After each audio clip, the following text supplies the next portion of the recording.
I have no problem banging on what I call bad bossery. We have a leadership crisis in this country and in the world, which is in many ways a large part of what is going on with the Great Resignation, where people feel they don't feel loved, they don't feel valued, and that's why people are leaving. So here's the story. Here's the headline. This is a Yahoo story. Here we go. Florida company ordered to pay $73,000 after it fired a remote employee who refused to keep his webcam on all day.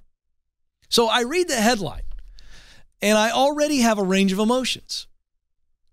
So when I first read it, I was like, well, why'd they want him to have his webcam on all day? I mean, is he remote? Is it a part of his job? I mean, is that really that extraordinary? But so here's the story. And this brings to light another story that went viral on TikTok that we shared on the show, and I'm going to circle back to it. So here's the question for those of you in the YouTube channel, okay? Is this bad bossery or is this snowflakery? I like to make words up, Kelly, if you didn't know. Is this a case of bad bossery or snowflakery? I mean that, you know, this is kind of expected and the guy was kind of a snowflake and he didn't want to do it. And he got fired. We're going to find out. Here we go. This was, by the way, a Dutch ruling. So why is a Dutch court ruling on a Florida company? Well, the employee worked remotely from the Netherlands for Cheetah. I hope I'm saying that right. I've never heard of the company. A U.S. software company. The company told him on August 23rd that he needed to keep his webcam on all day for a virtual training program. Now, so I read that and I go, this is reasonable. He's a remote employee. He's working in the Netherlands. They're in Florida. Got an all-day training thing. If he was in Florida and it was an all-day training thing, I would presume they'd want him to sit in on the training and be there, right? Okay, kind of normal. I don't have a problem right now. Well, in response, the employee told Cheetah he didn't, and this is a direct quote, feel comfortable being monitored for 9 hours a day by camera. Now, again, I hate what I'm seeing with these remote jobs and what companies are doing to remote employees. I call it nannyship, not leadership. I got 3 kids. They're teenagers now, but when they were little, and they were in their rooms and their cribs and that kind of thing, we had the monitors in there to make sure the kid's going to bed and not playing with his toys or whatever, right? Well, that's different. These are adults. And I don't think you need to be monitoring people's behaviors.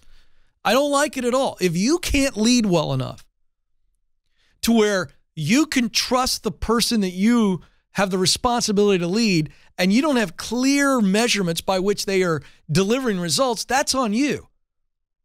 You suck as a leader. That's your problem. If you feel you got to monitor everybody all the time, that's not a relationship. There's no honor and integrity on that.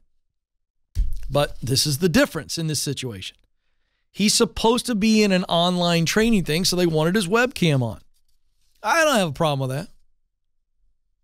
But this is what he said. This is an invasion of my privacy and made me feel really uncomfortable. That's the reason why my camera isn't on. I have questions. Why are you so uncomfortable? Was the webcam in your living room and your whole family's walking through there? I get it, but why can't you put your webcam somewhere else? I don't know.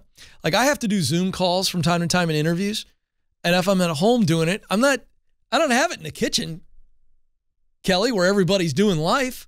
I'm going to go somewhere else. I don't know. I got questions.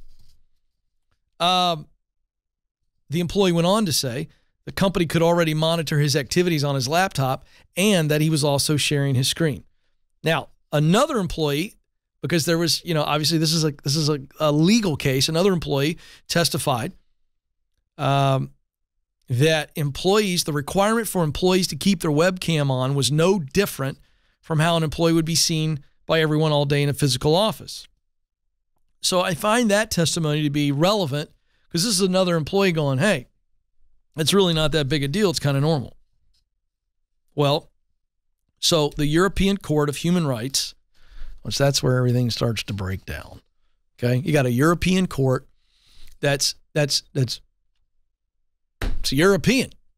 I'm not knocking Europe, but I'm saying it's a whole different context. I mean, I'm not in any way saying it's just they're over there and this is a Florida company and I get why they have jurisdiction, but they're like, well, this is a violation. So they basically said this is a violation of human rights. The employer has not made it clear enough about the reasons for dismissal. Moreover, there has been no evidence of a refusal to work, nor has there been any reasonable instruction. Okay, I'll go with that. But this is where this is tricky. If the employee in the Netherlands were working in Florida or another place in the U.S., this is a whole different situation because his situation probably falls under right-to-work laws. So in Tennessee, this is a right-to-work state. What does that mean if you don't know that language? What that simply means is in a right-to-work state where that is the law of the state, then an employer can fire you because you wore a blue shirt. In other words, they don't have to give you a reason for firing you, and you really don't have any recourse unless it falls under discriminatory issues, and even that's a good fight. Okay, so you can be fired at any time for almost any reason, including the refusal to keep a webcam running at all times. All right, so I want to get to the chat room here. Somebody, Grant says, gonna be honest, the employee seems a little soft. R. Vegas says, I think it depends on whether the expectation was communicated to at the start. Okay, this is what I think.